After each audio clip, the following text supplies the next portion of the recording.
our first official episode. Do you have anything you want to say? Like, I don't know, anything? I don't know. I'm excited to be here. Yay, me too. I'm super excited to have you. I don't know. I did. So, did you see that I saw your post about being overwhelmed by topics? Yes, I did. So are you like browsing on there looking for topics as well? Well, not on that page because, whew, I'm on it, man. That I'm like, what is happening right now? I know. I saw a random post on there today and it was talking about oh God, what Morgellons disease. Have you ever heard of that? And it was No. supposedly this like disease that affects less than 1,000 people in the country or the world, and it's supposedly like alien fibers underneath your skin. And I was like, how do people hear about this shit? How do people hear about this shit? I just realized though that I might have to find it later. There was a post that I actually had on my phone that I was going to tag you in. Yeah. Maybe in that group. I think in that group. I'm pretty sure. Okay. I'll find it again and Yeah, tag you. please. But Anyway, so yeah. I've been on a whole like I have too many topics. I'm like, okay, I need a database or like a flow chart or something. Well, I was thinking because I have a crazy amount of ideas saved, and I mean on Facebook, on Instagram, and a Google Doc. I was thinking that maybe we could do some Patreon only episodes. Yeah, we definitely should. Yeah, I think that would be I'm like down for that. that way I we did could. decide though that the rest of this month I'm gonna go like with Halloween themed things. Very good idea. Very good idea. I'm an October girl. This is my favorite time of year. Yeah. Halloween is my favorite holiday. I'm so excited you're doing that. I love themes. I love a theme. I cannot resist a good theme. Oh, so exciting. Okay, so do you want to go first? Sure, I can go first. Okay, hit it, girl. Let's hear it. My topic today is mysterious killer clown sightings. Oh my God, yes. I'm so excited. Just the sheer topic of clowns, like it is so easy to go down a rabbit hole because the killer clown sighting phenomena is a whole thing, but like clowns are a whole thing. Mm-hmm. Oh my So, God. oh, you got your orange soda. That's awesome. Yes. My husband and I went to the grocery store when I got home because we wanted some sushi from Publix. And I grabbed a Diet Dr. Pepper because that's what I always grab. And then at the checkout, I was like, you know what? No, I'm going to get that orange soda. Orange soda. They are so good. Now I kind of want an orange soda. I did not. I thought about Cheetos and I was like, no, I'm only in town for like 3 days before I leave again. I don't need Cheetos in my pantry. Fair. That's very fair. Okay, so I'm gonna try really hard to focus on like the mystery of the killer clown sightings, but I'm gonna try to keep it to just these like mysterious waves of clown sightings. Please. So there are two before I forget to mention them. I actually rewatched the clown part of the documentary Killer Legends. It's on YouTube, and I've seen it before. It's actually the same team. Did you ever see the movie the documentary about Cropsey? No, I haven't. It's really good too, but it's the same team, production team, film team, whatever. And they go through several different kind of urban legend things, and clowns is one of them. So I had rewatched that, and then I also made possibly the mistake of watching the top 10 scariest clown sightings on YouTube. I'm a sucker for those like top 10 scary anything. So it's kind of funny that it actually is more than kind of funny. It's pretty funny that my first official podcast is clowns because I am terrified of clowns. Oh, yeah, so it is kind of funny. It's so appropriate.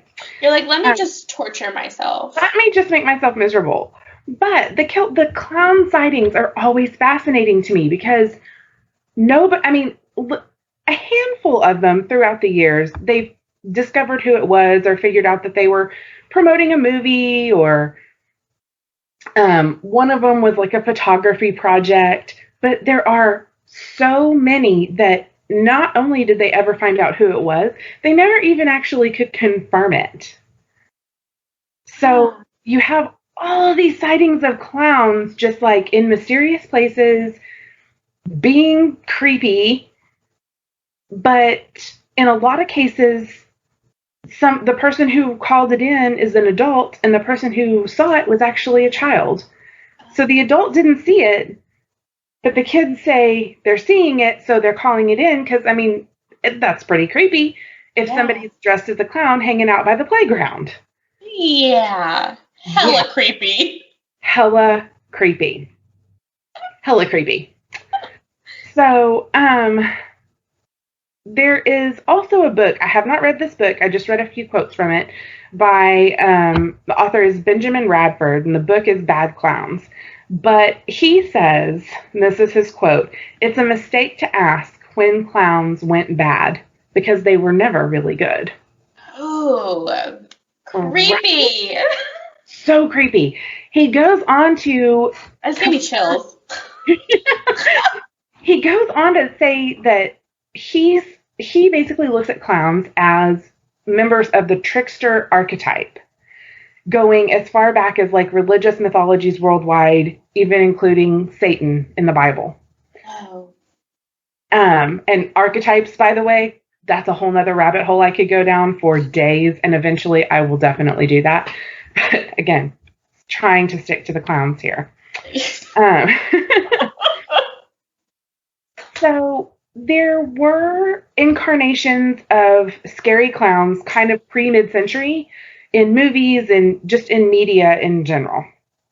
But then in the 50s and 60s, clowns became really popular for like kids parties and kids TV shows, and like just kind of the icon of the clown was really popular and looked at completely as like happy, fun characters.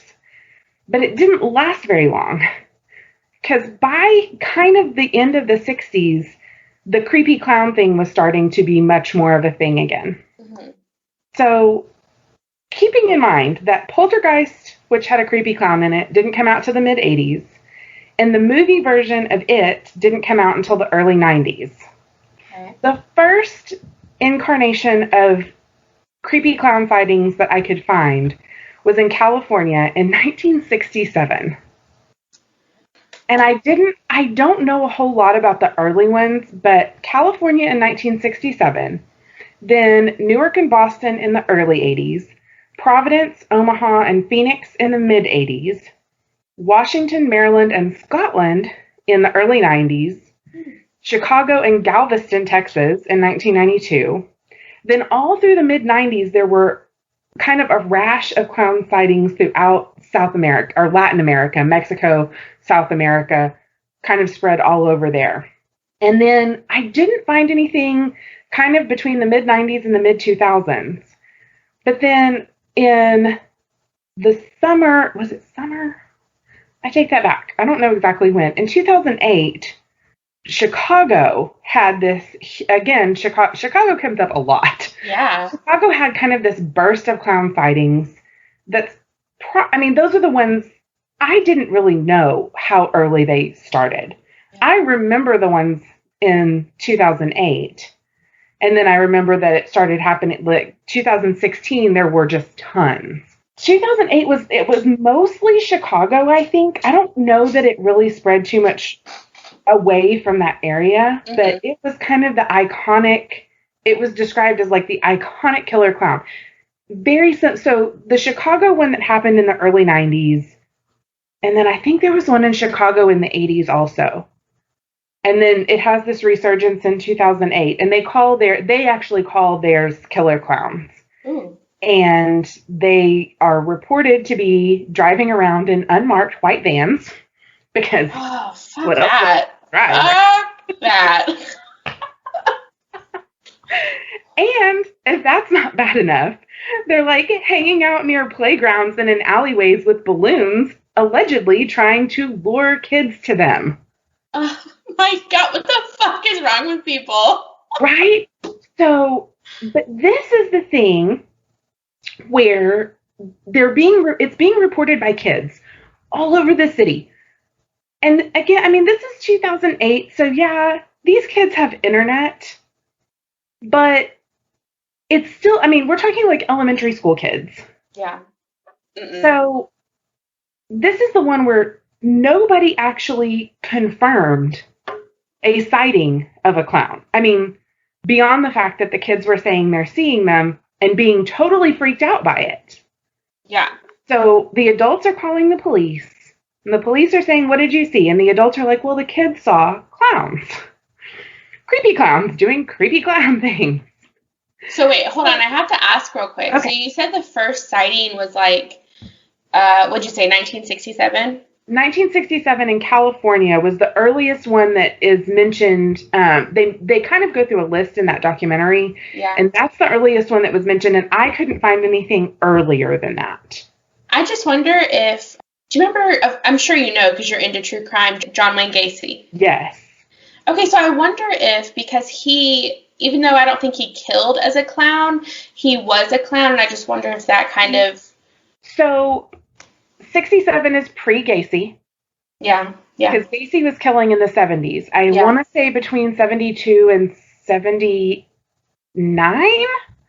Something like that. Yeah. So 67 even predates that, because that's kind of what I was thinking too. I mean, I think obviously the fact that he was a serial killer, but also a clown, totally doubles down on the whole clown thing. It was 1966 to 1976 to 1978, yeah. Oh, okay. Cool. So, I mean, and yeah, he had I actually have a note about this. So his clown persona was Pogo. Ugh, creepy. And they actually do also mention him in the same documentary, and they talk about how the style of his makeup had pointy, like, details. Mm-hmm. And apparently that's very, I guess rabbit hole. I'm sure there's a gigantic rabbit hole on the language of clown makeup. Oh, I'm sure. But they were talking about how apparently, like, having pointy features is not something most clowns do because it looks creepy. Yeah. So the ones in 2008, the kids are saying that clowns are trying to lure them into unmarked vans. And the public perception, of course, is there's somebody's trying to kidnap our kids. But even with all the reports and warnings on the news and teachers being told to be hypervigilant, there were not actually any crimes connected to it. It's like, it's just 100% pop culture phenomenon. Yeah. I don't even know if that's the right term. I'm just keep going. Keep going, give me more. So there are a couple more that happen. In 2013, there was a clown who showed up in random places for about a year in Northampton in the UK. That one has been revealed to be a film student, and he was basically working on a project. And then in 2014, there's a town in France that had a band of armed clowns who were threatening people with weapons. And this is fantastic. And only in France. They banned clowns from Halloween that year. No one in that town in that year, there would be no clowns. Was it only that 1 year? I guess so. I actually need to see if I can find. I couldn't catch the name of the town. Yeah. And I was like, that's fascinating. And I kind of want to know, like, do they ban clowns every year? Are they a clown-free zone? I need to know now. Those are facts I need to know. Right? So then in 2016, that's when, like, the most recent kind of rash of them was in 2016. And they were everywhere that summer. But the first one was in Greenville, South Carolina. Oh my God, that's where I'm from. Oh my gosh, really? Well, yeah. Like that. Oh my God, that's crazy. So I'm going to read this to you word for word because the first weird thing that happened was this apartment complex. And what year was this? I'm sorry. What? What year was this? In 2016. Okay. Oh, I was there. Okay. So there's an apartment complex. Does it say where it is since you're from there? I have to know, yeah. Let's see. Just as a South Carolina apartment. Maybe I can figure it out. The first thing that happened was this cryptic letter that was sent out to the residents of an apartment building in Greenville and it says reportedly sent by the property manager, which makes me think there's some question about that. Mm-hmm. Yeah, I don't think so. The letter says, quote, "There have been several conversations and a lot of complaints to the office regarding a clown or a person dressed in clown clothing taking or trying to lure children into the woods." Oh, here's the name of the apartment complex. The letter from Fleetwood Manor Apartment Complex said. Okay, well, hold on. Let me hold that thought. Fleetwood Manor. So the end of the note says, "At no time should a child be alone at night or walking roads or wooded areas at night." I really feel like that could have been left unsaid. Oh, okay, yeah. So it's not like a great apartment. That's very interesting because as I'm looking up the places where this happened, that tends to be a theme. Yeah. The one of the places in Chicago where there were, I think it was in Chicago, where there were a bunch, or no, it was the one in Boston, I take it back, was the neighborhood projects where the movie Candyman took place. If you remember that. No. I'm not a huge movie person, though. We've talked about this. Right. Okay. Candyman's a really good, creepy movie if you're into it. Okay. Kind of a 90s, maybe? I do love 90s. I think it's 90s. It's a really good movie. And it all takes place kind of in this, like I said, it's like a housing, like low-income housing project area. And there were also like a huge number of clown sightings in that same area. And lots of the places where these things take place seem to be kind of on that theme, which is interesting. I'm not sure how it connects. Yeah. But it is interesting. And then the 2016 thing it started in Greenville and just it took off. I don't know if you remember that summer, but it was wild. I do. I didn't know that it originated in Greenville. That's crazy. Maybe that's why I heard so much about it. Yeah. Well, it went all over the place. After that, I didn't realize that's where it started, but I knew that was kind of the report was started again by kids saying that somebody dressed as a clown was trying to lure them to a van or a car.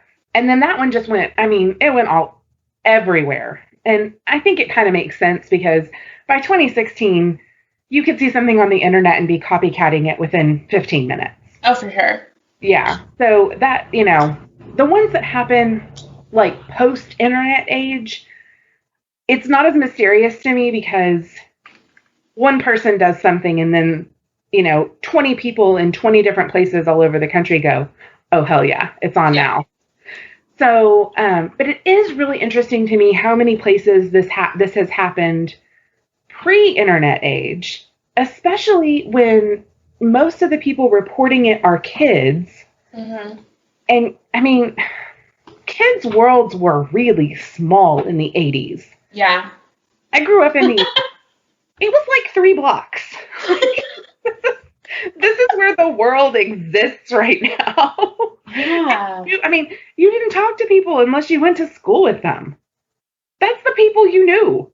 And maybe your cousins, but you didn't talk to them because long distance was expensive. So Wow. So, it's just interesting, where's the information coming from? Why would this be the thing that's being spread among so many different places in the US and in the world. And like I said, the later ones, you know, anything can get copycatted in 15 minutes or less. Yeah. And the ones in 2016 were creepy. Mm-hmm. And we had to see them. The thing about them is there was video because people have phones in their hands by that point. So you got to see all these damn clowns doing creepy shit, like standing on top of parking garages, just holding balloons like something's going to happen any second. So creepy.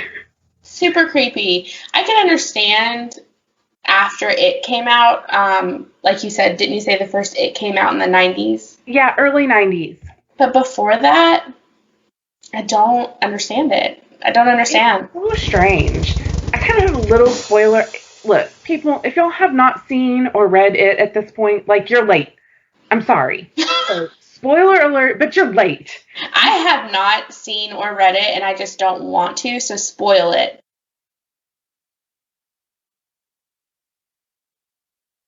So the spoiler is that the clown, Pennywise, in It, isn't actually a clown. It's just Stephen King's personification of fear itself. Ooh. Exactly. Ooh, I don't really have words. It's a really interesting, and again, you know, when I want to say that book was written in the 70s. So, I mean, in the 70s, Stephen King was using clowns to personify fear in general. Yeah. Which is also fascinating. There are a couple of reports from this year, starting last month. Leave it to TikTok. Mm-hmm. There are TikTok videos. There's a whole TikTok account called Killer Clown Sightings 2020, which part of me wants to follow and part of me really, really doesn't. Yeah, but are they all like the same person?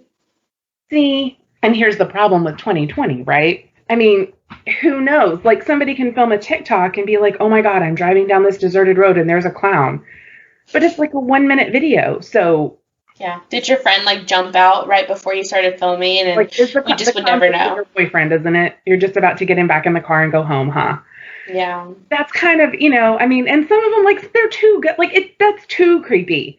Like, nobody's this creepy. There was the top 10 list. One of them is a clown allegedly just, like, standing on the side of a just, like, road in the middle of nowhere. And the car slows down and the clown kind of disappears from the headlights. And then he comes back and, like, pulls a chainsaw cord. And it's like, that's a haunted house. Come on. I was just like, here's the thing.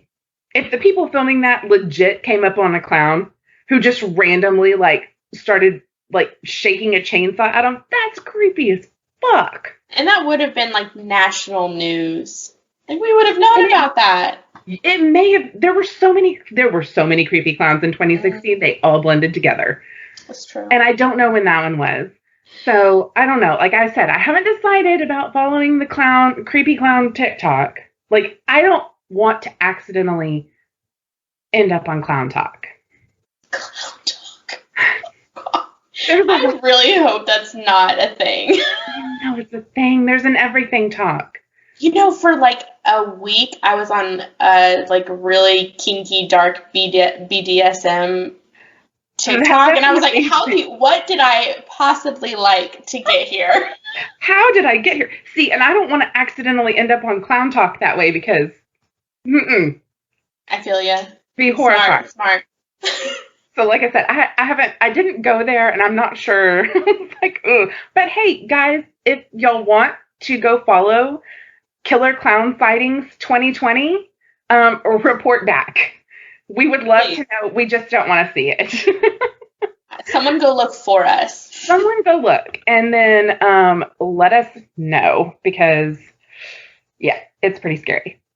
I feel like there was. Oh, okay. So I said Chicago was going to come up a lot, and this is not really related to the creepy clown sightings, but it's such a cool little piece of history.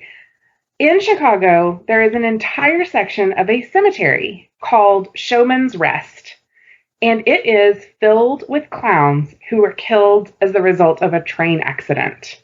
A lot of them are actually buried under their stage names because no one knew their real name. And there are also a lot of unknowns. There was a fire there was a wreck, and then there was also a fire as a result of the wreck. So parts of these are mass graves. And it is, I mean, like I said, it's just a really fascinating little piece of Chicago history that I had no idea about. There may have been more than one survivor, but there was one specific survivor who was a clown. And following this accident, he changed his character and was a sad clown for the rest of his life. And that's kind of heartbreaking. It is really heartbreaking, especially if he was like a lone survivor. I know. So I don't know about additional survivors because I couldn't find anything that really said exactly what happened. And I'm sure there's a lot of, like I said, some of these are mass graves. So yeah. But I know for a fact that this one particular performer lost his family in the process of that wreck, which is awful. But it is interesting that Chicago seems to have like this whole clown thing happening that I had no idea. So there are a couple of working theories that people have come up with about what could be happening here. One of them is that most of these clowns have never really existed. Oh. Which I don't know if it's scarier for there to have really been a clown in a white van or for people to be like mass hallucinating a clown in a white van. I think it's scarier if they're mass hallucinating them because then I need to know why that's happening. Right? That is the person who came up with that actually named it the phantom clown theory, which is equally horrifying. Totally. Another school of thought, I guess, is that they do exist, but they're kind of like a domino effect of hoaxes. You know, there's a hoax, and then somebody hears about it, and it just kind of, you know, it's pretty easy to dress up like a clown and go stand in a field or whatever. Yeah. Near a playground, which sounds like a good way to get arrested. It really does. It sounds like a good way to get on a list that you can't get off of. No joke. Yeah, no joke at all. But here's my thing. Even if one of those theories is correct, even if both of those theories are correct, isn't there always the chance that an actual killer takes advantage of a rash of clown sightings to dress up as a clown? It's like the whole thing where there's a haunted house, but then there's a serial killer in the haunted house. What? Same concept. There's a movie. I don't remember what it's called. But there's a movie about that. But that freaks me out. But it's kind of the same thing. Like, there's all these people dressed up as clowns, so I'll just dress up as a clown. That's kind of it. Like, that, the mystery of it to me is that it's a recurring thing. Mm-hmm. And it happened, like I said, it kind of happens in these weird waves where they appear for a while in all sorts of different places, and then you don't hear anything about it at all. Yeah. And in most cases, like I said, nobody, I mean, for one thing, just dressing as a clown and standing in the woods, not illegal. Right. So it's creepy. Even if you were to catch someone doing it, like, what are you going to do about it? They're just like, sorry, sir, you're being creepy in public. Like, yeah. It's so interesting to me what you were saying about the serial killer. He could be like hiding in plain sight. In plain clown sight, which is. But if it's a thing that's happening, it is like it would be so easy. Well, and there was that. It's not exactly the same thing, but he kind of was dressed like remember the shooter that dressed like the Joker? Was that the? In a movie theater in California, I think. Oh no, I did not hear about that. I'll have to find it. I don't remember his name. Yeah. But I mean, one of the reasons that people weren't, he was dressed like the Joker, and it was Batman Begins, maybe? That wasn't the Aurora shooting, was it? You know what? Maybe it was. With, yeah, I think it was. I think it was it Colorado? Hold on, you know what? Let's just pause and let's look it up. There is one in Colorado, and maybe that is the one where he dressed like the Joker. Which, the Joker, again, another clown. Yeah, it was 2012 Aurora, Colorado. A midnight screening of The Dark Knight Rises. James Holmes set off tear gas and grenades and shot into the audience. Yes, so I had a face with the murder, but I couldn't like think of where and his name. Yeah, I couldn't think of his name either, and for some reason I was thinking it was California, but that is, I mean, that's definitely the one I was thinking of, and that's kind of what we're talking about, right? Because he was dressed up to stand out, but in the same way he was blending in because it was a midnight screening of a Batman movie. Yeah. Mm. And then he did Joker-esque things like throw tear gas. And just be really creepy. It took a minute before people realized that it was a real thing. Mm-hmm. Oh, I remember that. That was like the first big mass shooting that was publicized like that, I'm pretty sure. Well, I mean, maybe not the first big, but the one I remember. It stands out to me as being a public, well, I mean, school shootings are public shootings, but they're real. Yeah, but we didn't really have, I'm sure there were school shootings in 2012, and before that, I know there were because of Columbine. Yeah, Columbine was kind of, and I mean, it wasn't the first, but for some reason it stands out. But I mean, that's the Aurora one is the first one that stands out to me as being just a public place. Yeah. And kind of having no real rhyme or reason. Just insanity. Yeah. But yeah, I mean, but like we're saying, it would be so easy to dress as a clown when there's clown sightings, and then, and everybody's sort of prepared that nothing's really happening. It's just creepy, but lull them into a false sense of security. That's so wild. I have this, and I don't even want to call it an irrational fear because it's not with how many shootings there are in the country we live in. But I have this fear of like public places now, like concerts and movies and stuff like that, because, God, even when I was in college a few years ago, like, I wouldn't sit at the door closest to the door. I mean, I wouldn't sit in the chair closest to the door. I'd like sit away from it because it just is like this fear I have. Like, you just don't know. Anything could happen at any time. I mean, that's a completely rational fear. And I have to fight against it. And, well, in 2020, we don't go in public places anymore, so. We sure don't. We're quarantined. After the Aurora thing, I mean, the first time I went to a movie after that happened, it was in the back of my mind the whole time. Yeah. And it just, and I do when I go in like someplace like that, like a big concert or even like an open air, something where there's a lot of people. I always now look around like, okay, where's the closest? Like, how am I getting out of here if I need to get the hell out of here? Yeah. It's so sad that we have to think like that. It really is. America. Where we are now. So, I mean, I don't know. I have no, and I'm sorry, I have no conclusion on the mysterious clown sightings, guys. It's just, It doesn't really need a conclusion though, because it's just intriguing and it makes you want more. It does. Like, I kind of, a little bit, part of me kind of hopes that the clowns really ramp up for the rest of this month. Like, yes. I want to see. But no. Are you listening right now? Are you a clown? Do you lurk in forests?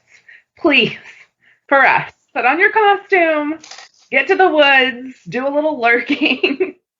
Don't hurt anybody. Don't get arrested. That was awesome. I fucking hate clowns, but I love that you did that story because now I want to know more. It's interesting, isn't it? I mean, it's kind of, I don't know. If you're like me, you're kind of like, I'm scared of clowns. I don't like clowns, but I'm also a little fascinated by clowns. That's like anyone who's into true crime. Exactly. I'm terrified of being murdered, but like tell me more. Tell me about all the murder. Make me feel safe because I'm not the one being murdered. Well, and let me tell myself that, I've listened to enough true crime that I know what to do in this situation. What are we talking? And I think you told me what we're talking about. The Butterbox Babies. I know a little bit about this story. And there's not really, I mean, there is enough surrounding it, but there's really not that much just because it's kind of like, I think Canada's trying to like keep it under wraps a little bit. But anyway. That would make sense. That sounds right. It would. It was a big scandal. So I have a few sources, the idealmaternityhomesurvivors.com, canadacrc.com, and I will link the 2 other ones. I did not write them down. So the Life and Health Sanatorium opened its doors in 1921. The people that decided to open the sanatorium were William Young and Lila Young. William is 30 at the time, Lila is 29. So it seems pretty young to be opening, like, a sanatorium. Like, how, what, but in the 20s. Yeah, in the 20s, I guess that's your midlife. You were supposed to be a whole grown-up when you were 30 in the 20s. Hold on, what? What? Who makes these rules? I do not feel like a grown-up. I'm 10 years older than you. I still don't feel like a grown-up. Okay, well, that makes me feel a little bit better that it doesn't. I think everybody's faking it. I think it's a gigantic secret that no one tells you. No one feels like a grown-up. Everybody just goes around pretending. Just find the nearest adult, even if you're 30. Yeah. Just anybody. Look, anybody who's not me is the nearest adult. So, yes, they were what I think is young, but not young, in the 20s. They opened it in 1928, so it was located in East Chester, Nova Scotia, which is in Canada. William Young, he was an quote-unquote, unordained Seventh-day Adventist minister, so he was basically a devoted Seventh-day Adventist. Okay. He was like, you know what, I'm going to preach the gospel, and I'm going to call myself a minister, but he had no education. Gotcha. He was unordained. He couldn't really make a living off that, so he decided to go to school to be a chiropractor. So that's what he is. His wife, Lila, she was only a midwife, but she constantly referred to herself as an obstetrician, which when we get into this, you'll kind of like understand that a little bit better. She graduated from the National School of Midwifery, which I didn't even know that was a thing. Maybe back then. There was a national school for it in Canada in the 20s. Yeah, because I guess being a midwife has been around that long, but when I think of midwife, I think of like more hippy-dippy home birth. Totally. I mean, don't get me wrong, I think midwives are awesome, and if I were going to have any little spawns, I would definitely want one, but I'm like you, I didn't realize that there was, especially that long ago, that there was such a formal education in it. It's really interesting. I didn't either. And I really don't know how formal it is. It just sounds really official. Like it does sound really official. So we don't know how formal it actually was. That's true. That's fair.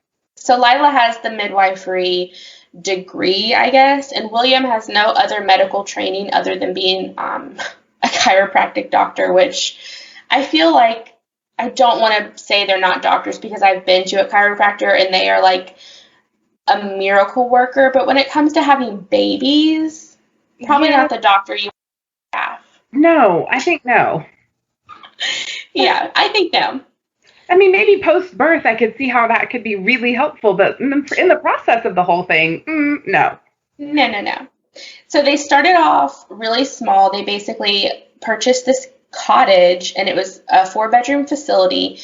It was a great addition to the area. So basically married couples could come there. They have their babies. They have great maternity care.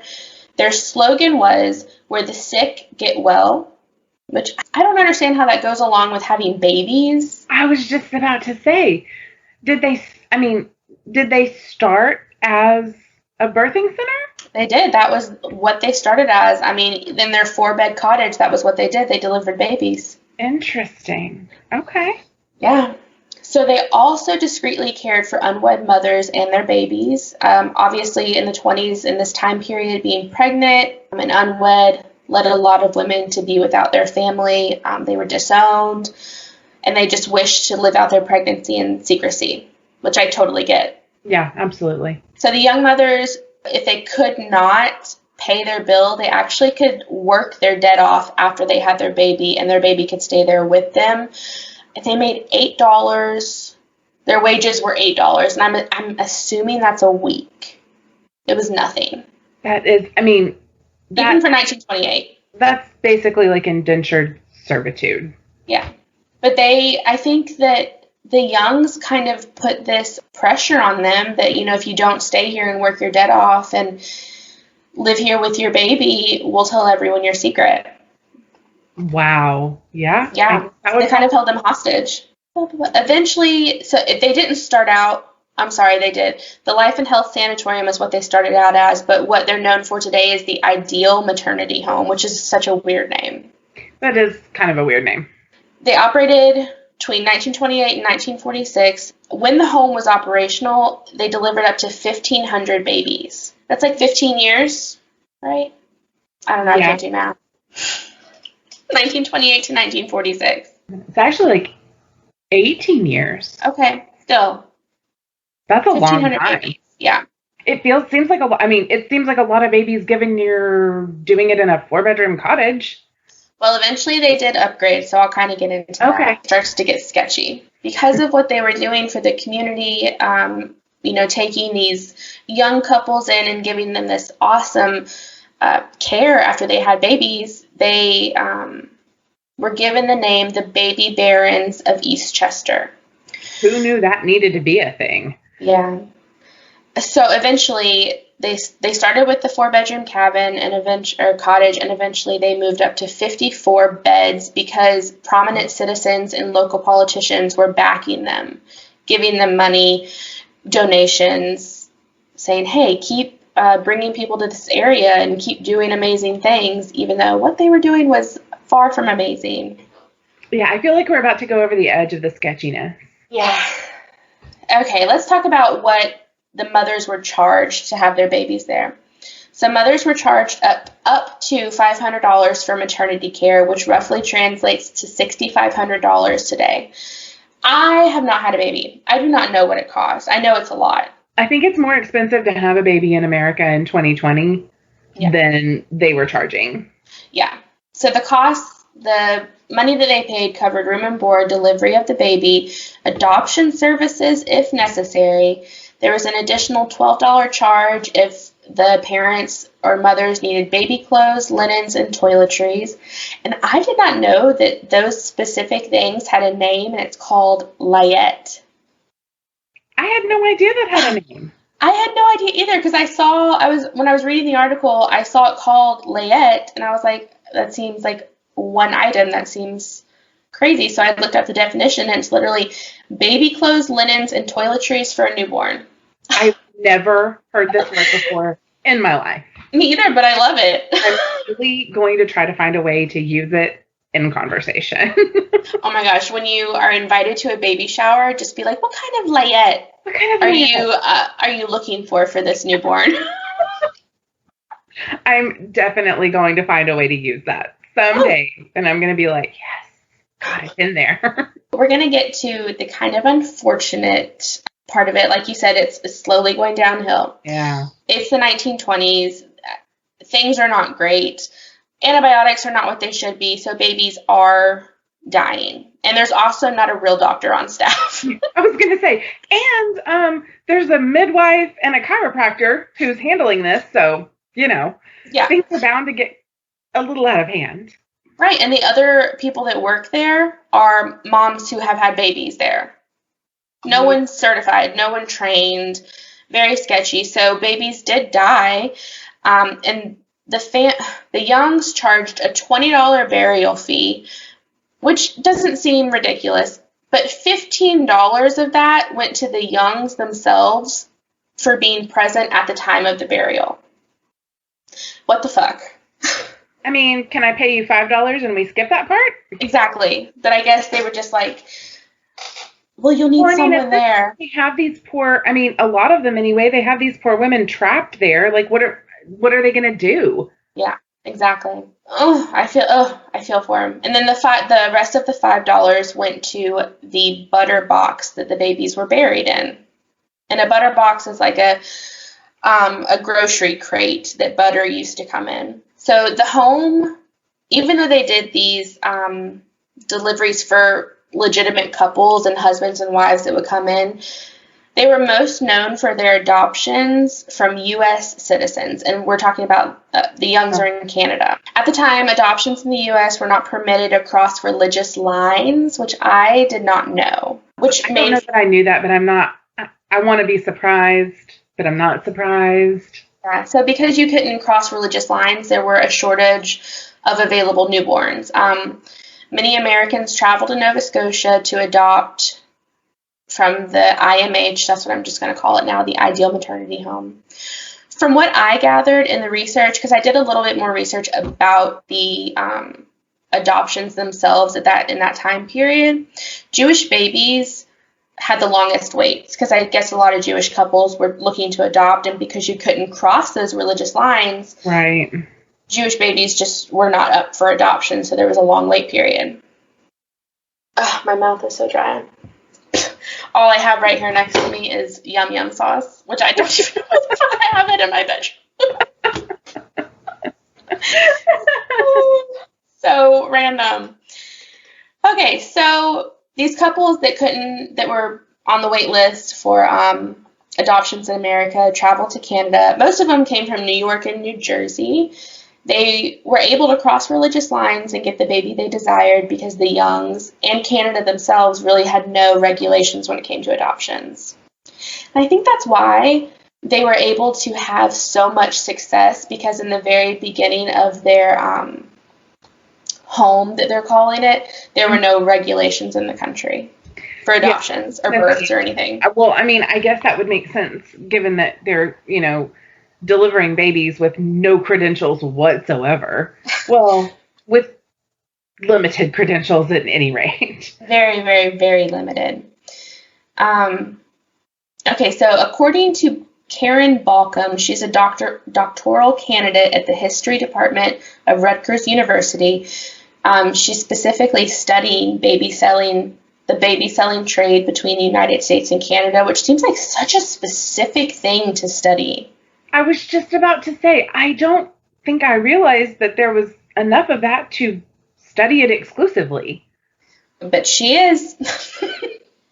So she says, many families came to the home from the U.S. thinking and being told they were getting Jewish babies, even though that was not the case, while some families knew and were desperate enough to take them. Today, these would be considered black market adoptions. Definitely. Yeah. So, I mean, it's the Youngs, they were pretty sketchy. Oh, go ahead. Oh, sorry. I may be jumping the gun on you, but were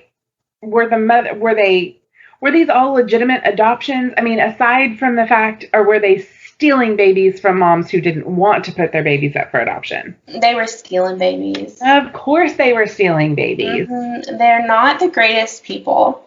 They don't These really Youngs. Great. They're not great. These families that came were kind of encouraged to make very generous donations, so that way the Youngs, it didn't get back to the United States or back into their social circles that they were black market adopting these babies. Right. Or that their baby was perhaps not actually Jewish, if they wanted a Jewish baby. So the majority of the families that came from the United States were unaware that siblings, such as twins, were being separated. Many babies were taken away from their mothers without the mother's permission. These babies that were held, and sometimes there were hundreds of babies at a time at the home. That is wild. It is crazy. And I mean, the sanitation in itself was not there, I'm sure. So these babies is a lot of babies. 100 babies is unthinkable. The poop, the throw up, just the bodily fluids alone. So these babies were sold for $10,000 in 1928, and I did the translation to today's money, and that's $130,000 for a baby. Not even considering the travel cost to get from the United States to Canada. Right. I don't personally know, but I know I have heard people talk about how expensive adoption is now, and maybe maybe it is that expensive, but wow, that's an outrageous amount of money. But listen, it's different because adoptions today have the right to be expensive because you have to go through insane processes and you have to have so many people involved. This was just a couple giving somebody a baby for $130,000. That is definitely true. So anyway, it's a little different. It is different. Yeah, I mean, you're right. It is. It definitely is different. But I mean, I just wonder. I could probably look it up. I wonder what the average cost of an adoption in 2020 is. You know what? Let's pause real quick and we'll just look it up. I mean, I have a friend whose daughter was adopted from Russia, and I don't have any idea what that overall cost. Yeah, and it probably depends on if you get it, what country you get it from. Well, I mean, yeah, because they had to. I know there was a whole lot that went into it. I don't want to try to remember off the top of my head but I mean, there was a lot of travel. There was more than one trip to Russia. There was all the fees and stuff that they had to pay. Private domestic adoptions are between $20,000 and $50,000, and then international adoptions are between $15,000 and $50,000. So the translation to $130,000, that was wild and unnecessary amount of money. That's kind of what I was thinking, is that I know they're expensive now, but I don't think they're that expensive. No, definitely not. So wow. The Youngs, needless to say, are bringing in the big bucks. Yeah. And they're like, holy shit, I did not know we could make this much money off babies. We need to up our game. I was just about to say they're going to double down, huh? They are. So they started going crazy. They started renovating, because they had not only the money from the adoptions, but money from local politicians, people in the community that were thought they were doing something great. So they started adding on. They eventually got up to 54 rooms. They did the gardens so that when people would come there, it would just be this magical place. This place of rest and beauty. Oh my God,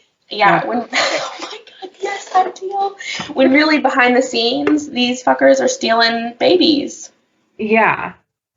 So in 1933, they started in 1928, so it's 5 years after they opened. So in 1933, they did eventually pop up on the radar of the Nova Scotia Child Welfare Director and Health Minister. What a fucking mouthful.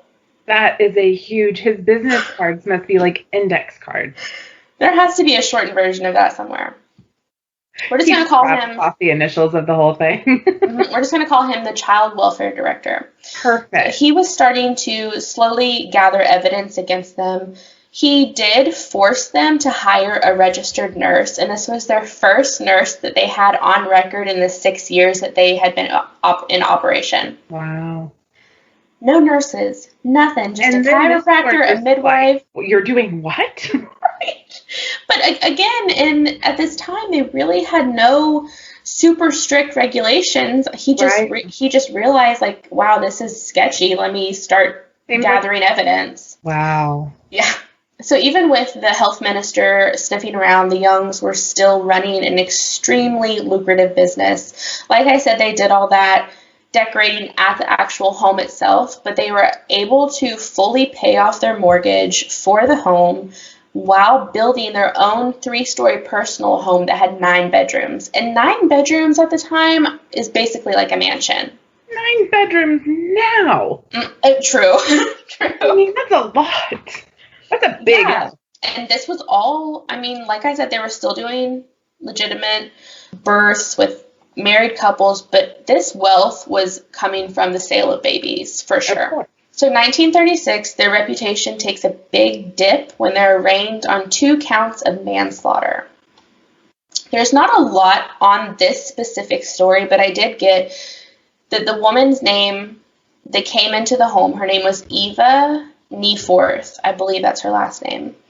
Her and her boyfriend, they became pregnant. They needed a safe place for Eva to stay so she could kind of be out of the public eye. The secrecy, of course, was promised by the Youngs, and they soon had Eva there giving birth to her son. So upon birth, her newborn son died. There's no real details about why he died. I mean, I'm sure it was unsanitary conditions, not having a licensed person on staff, blah, blah, blah. And having babies is dangerous. It is really dangerous, and it's still dangerous, even with the incredibly dangerous high quality medicine, and women really are so fucking powerful. Absolutely. My friends that have like 3 babies, I'm like, that's amazing. Why did you do that? But how did you do that? And why do you want to keep doing it? I start talking about baby things with each other, and I'm like, y'all are really, really reinforcing my decisions here. For real. My mother-in-law had my husband, who was like 12 pounds naturally. Naturally. No medicine. How do you come back from that? And my mother had me. I wasn't a huge baby, but my mother had me with 0 drugs, and I was comfortable. So she was in labor for like 36 hours, and I know this number because she still reminds me of it every chance she gets. Oh my God. What a mother thing to do. I mean, I can't blame her. 36 hours, like, forget it. I don't even know how many hours my mom was in labor, but any hour for me is too long. Probably less than 36, or you would know for sure. True. She'd be holding that one over my head. Don't forget. Oh my God. So yeah, it's not safe. It is still not safe. So definitely in 19, 20, 30, 40, whatever, it's not safe. Somebody's house with 1 registered nurse and a chiropractor. Probably no gloves. Anyway, we could go into the nastiness of it. So Eva, her son, died. So her boyfriend was notified. The Youngs called him and said, hey, we're really sorry. Your son didn't make it, and Eva is kind of on her last leg, so we, come see her. So, of course, he did. When he got there, he found out that there was almost no medical staff other than Lila, who's the midwife, the chiropractor, and then the registered nurse. So there's nobody else. She had been given no medication, no antibiotics to help her recover. She was just there after having a baby, probably a ton of blood loss. I mean, we don't even know if it might have ripped her and, shock. There's so many things. So they're basically not doing anything to help her. The trial for the murders happened, and the Youngs were acquitted of all charges. And you have to think back to the fact that they basically have the local community in their pocket because they're bringing in the big bucks for that area. Ugh, that's awful. It is awful. In the years following, the health minister did not give up. He basically tried to do everything he could. They were charged multiple times for fraud. They were basically charging childcare on dead children. Wow. They were constantly under investigation. So then in 1945, which is a huge jump ahead, a potential adoptive mother was appalled at what she had seen. And I pulled this quote right here directly from an article, and I'm going to tag it in the show notes because I don't have it with me. So she reported her experiences to an adoption worker in New York. She described the nursery. The smell and the stench of stale urine overcame her to such an extent she was ready to fly from the place. The cribs had 3 children in each one. The floors were bare, and she noticed that the children who should be getting solid foods were getting, I'm going to have to look this up, pabulum in their milk. Let me look that up real quick. Oh, I was gonna say maybe it's like a type of formula. It just says a substance that gives nourishment. Interesting. Oh, so maybe it could be a lot of different things. It could be, yeah. So it's like putting oatmeal in a bottle. These children who should be eating solid foods were getting basically just milk bottles with nourishment in them. Probably not as much nourishment as they needed. No, definitely not.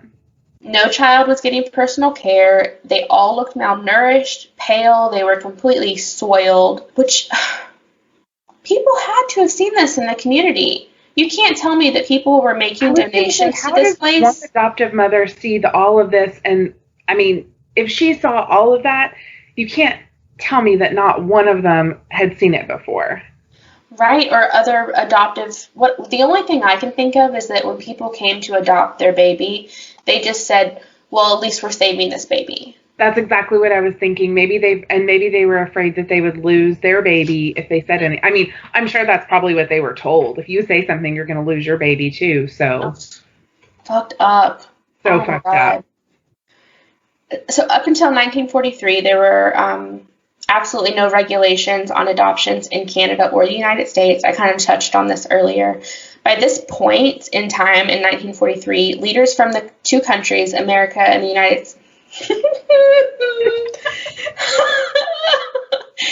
the United States and Canada, two different countries, two completely separate places.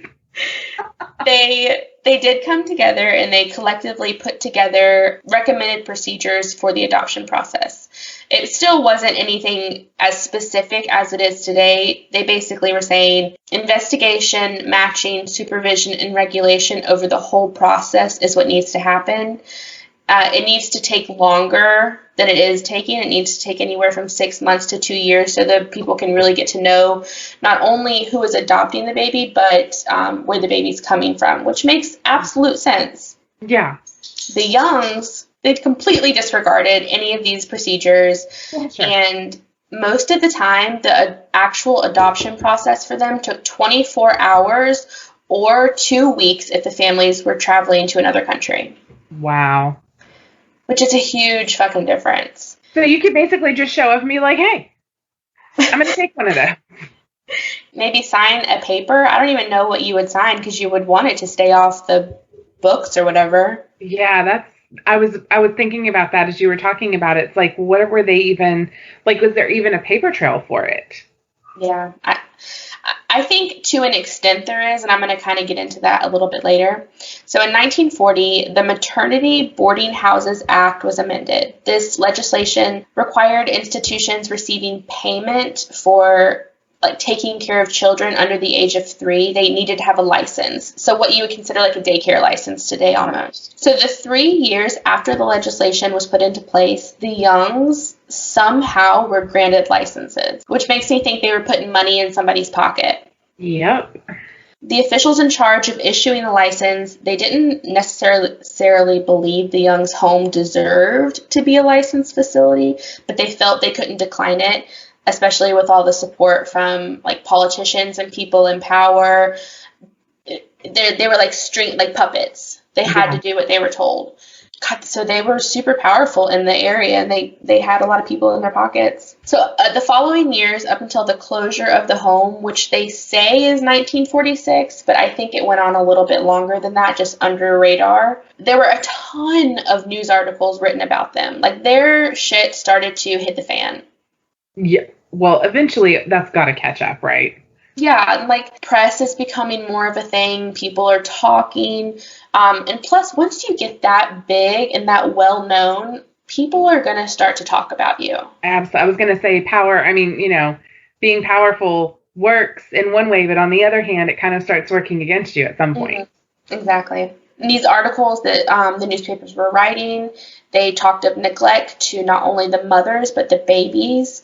The bad publicity really started to affect them. They did eventually take a few newspapers to court. They sued for slander. They were not successful. They did not win any of those. So after they took the newspapers to court, they did not win any money. They seriously started to have financial problems.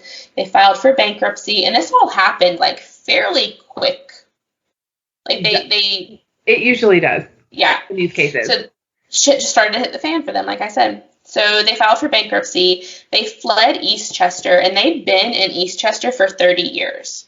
So, I mean, they just, fled. They were completely in debt, and they kind of just fell off the face of the earth. And then we find out several years after they fled, William died of cancer. So he was still pretty young. He would have been in his early 50s.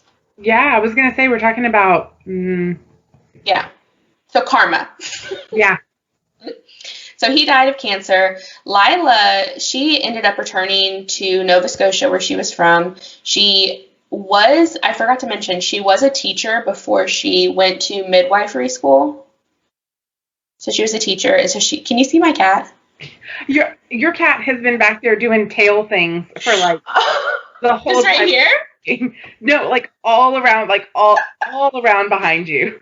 Just like, Oh my god. She's loving it. So my dog's not in the bedroom right now, and she is like able to come out and just like do her thing, and she's loving it. she has 100% just been back there doing cat things and doing like little swishy tail performances. She's so sweet. This is Penny. Hi, Penny. Okay, I don't know where. Oh yeah, so she went back to teaching. She was like, "Wow, I need to just pretend none of that happened." Just forget all of that. Yeah, Never so happened. Husband's dead. None of this ever happened. I was not basically Satan for Yeah, right? so many years. So she died at the age of 70, so she ended up living longer than she should have.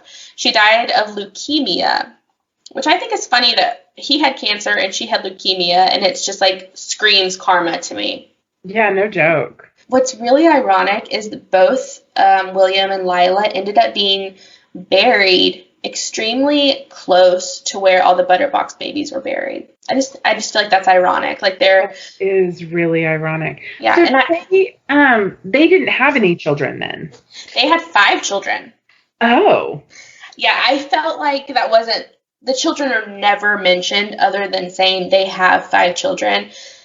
It wasn't brought up if they worked there. Right. That's kind of what I was thinking. Like You would think that people, a couple in particular, who do something this horrendous, hate children. But obviously, that's interesting because that means their babies had to be born there or at least had to live there at some point because they were, like you said, they were in their early 30s basically when they started it. So, even if they had starting when they were young, they still would have had little children. yeah. But there really is, I looked, there's really nothing. I think one of the daughters ended up moving to Nova Scotia with Lila. Mm. That's all I could really find out. But yes, they did have 5 children of their own. So today, there are still many children. Actually, they're now adults. They're working hard to find survivors of the Ideal Maternity Home. They actually have an official website. It's called the Ideal Maternity Home Survivors.com. There's basically like a quick story surrounding what happened, but their main focus is on searching for survivors, and they talk about families that have successfully been reunited. So I said earlier, siblings were separated. They were able to come back and find their lost siblings. They were able to reconnect with their mothers that they were taken from without their permission.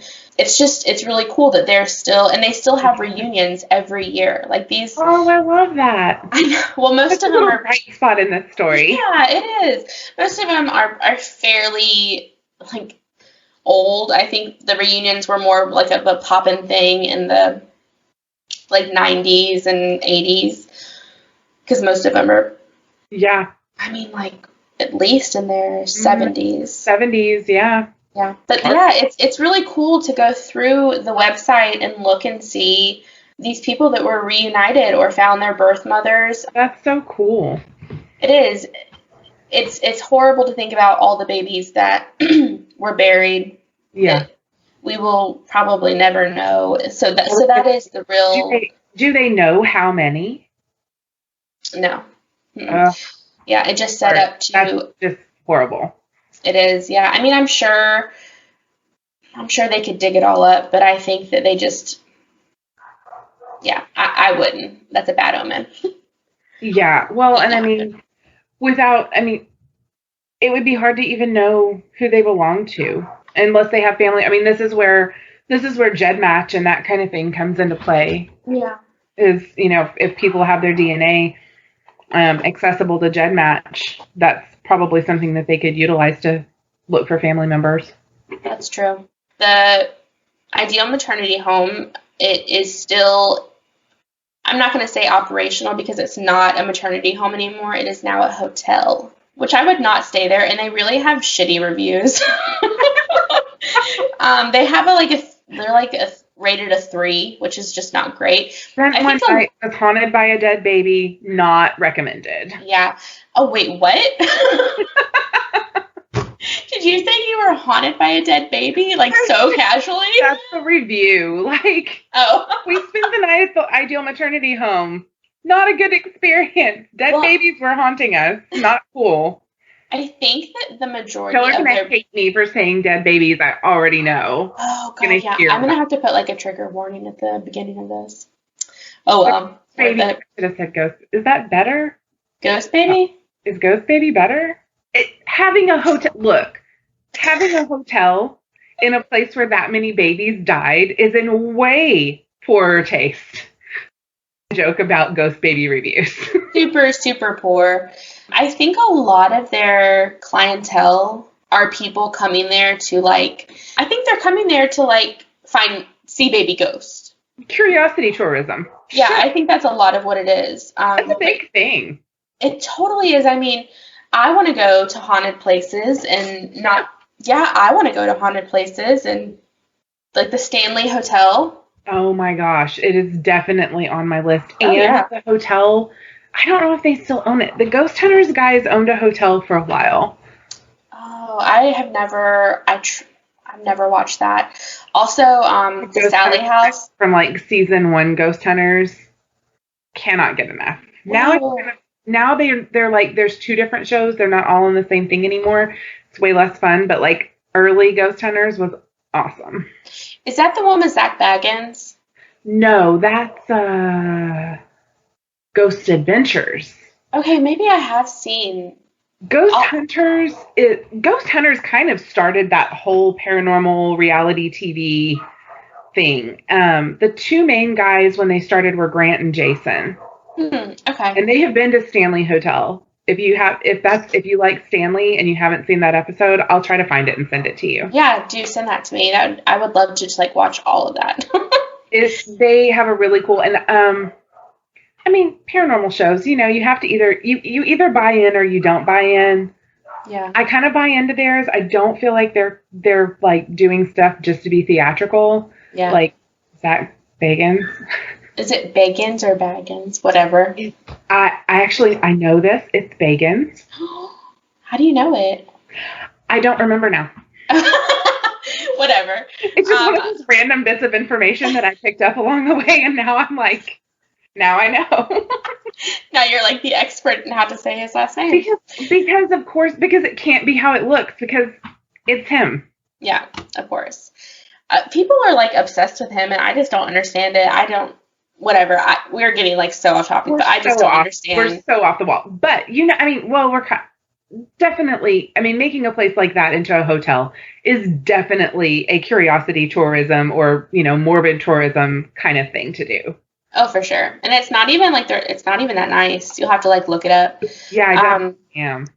So yeah, that is the story of the Butterbox Babies. Wow. There was not there was enough on it, but it didn't go super in depth about their past and whatever. It was basically it sounds like you hit the nail on the head with Canada, or at least the community kind of wanting to. I mean, Canada, from the little that I read on Today and them talking about it, they do admit that it happened and sure. Own up to it. But yeah, I don't think it's something that they openly want to talk about. Nobody who would want to publicize that? I kind of understand, but I feel for all these kids, adults now, who found out that they were black market adoptions. Or if I'm sure maybe some of them never found out. Well, and by the time a lot of them found out, I don't know when they really started going back and looking for those kids to try to reunite them with family members. But I would imagine, like we said, most of them now would be at least in their 70s. So, they couldn't even at that point, they can't even ask their families, did you know? Yeah. Which, I'm sure a lot of them didn't know. All they've got to do now is take a 23andMe test. Yep. Absolutely. Like I said, GEDmatch. GEDmatch is good for lots of things. Is GEDmatch the one who is coming forward and getting, found the Golden State Killer and stuff? Yes. Okay, cool. We'll have to do an episode on that. Yeah, we really should. That's the one that Billy Jensen is, a huge proponent, or, I don't know if that's the right word. Doesn't sound right. Just go with it. It's the one that Billy Jensen always talks about, make sure that if you do a DNA, if you do a 23andMe or Ancestry.com or whatever, that you go through the process of allowing GEDmatch to access your information.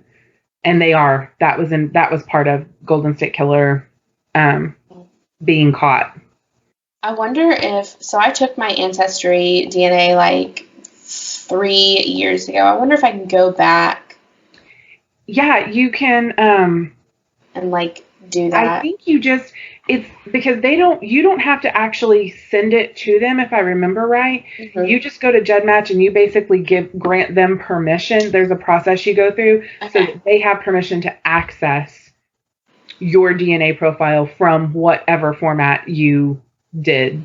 So they have, I guess, partnerships with all of those. They just have to you have to give permission for GEDmatch to be able to access your personal information.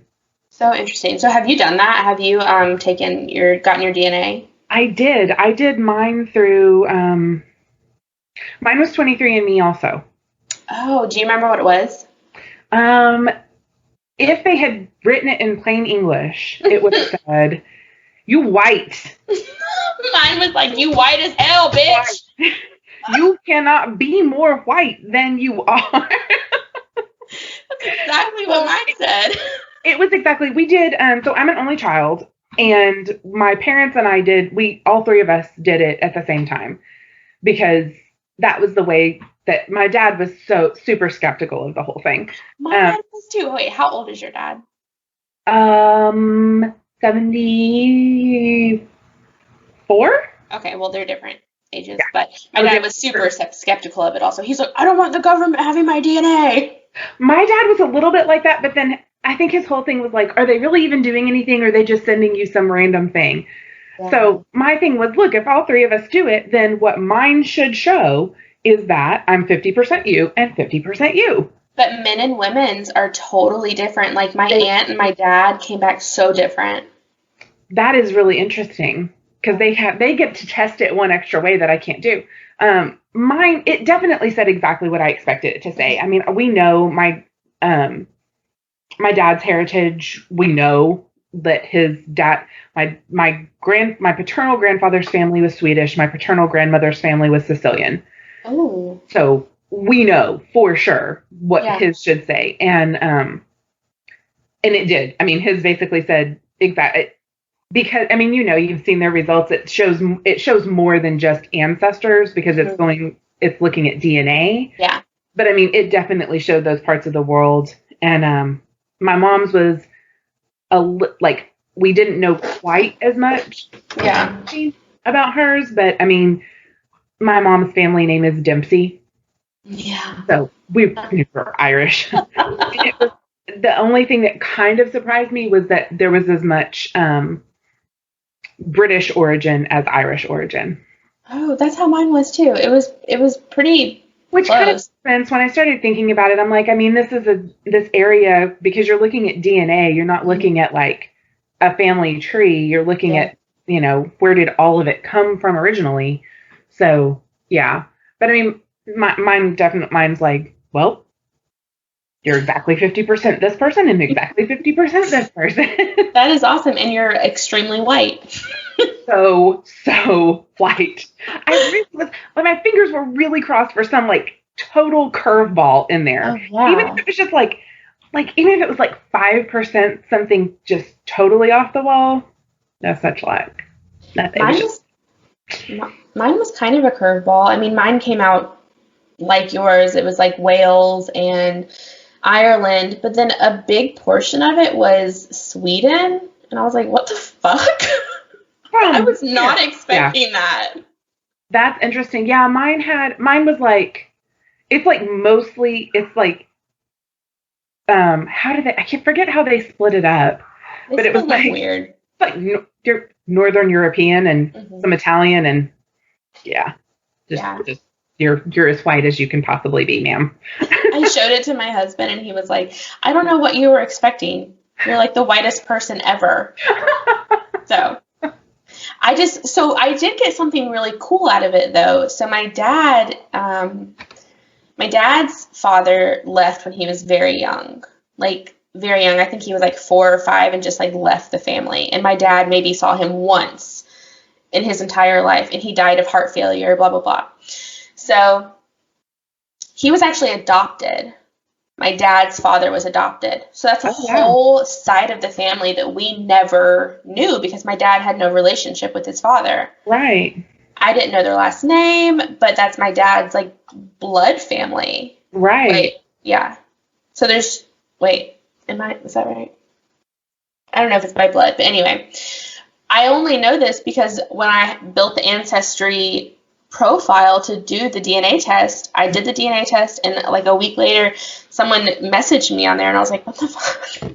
So weird. And it was an aunt from that side of the family, and she was like, oh my God, this is how I know you, and this is how we're related. And I was like, I never even fucking knew there was. I didn't even know you existed. Didn't even know you existed. Crazy. And it's like a crazy last name. It's like Zike, Zyke. Crazy. Wow. Yeah, I didn't. Mine had no. I need to get back on my account because I know I had gotten. I mean, I had a ton of like distant matches, but it was just interesting to see where they were coming from. I had a lot of distant matches in Ireland. That is cool. Showed up, and I was like, that's pretty cool. But I need to look and see if because I know I know the more information, the more DNA they get, they change their algorithm so it updates everything. Yeah. So I need to look at it again and see. Maybe my curveball will show up eventually. maybe you'll be related to like a serial killer. Oh, excuse me, a serial killer, like serial killer, royalty, whatever. So cool.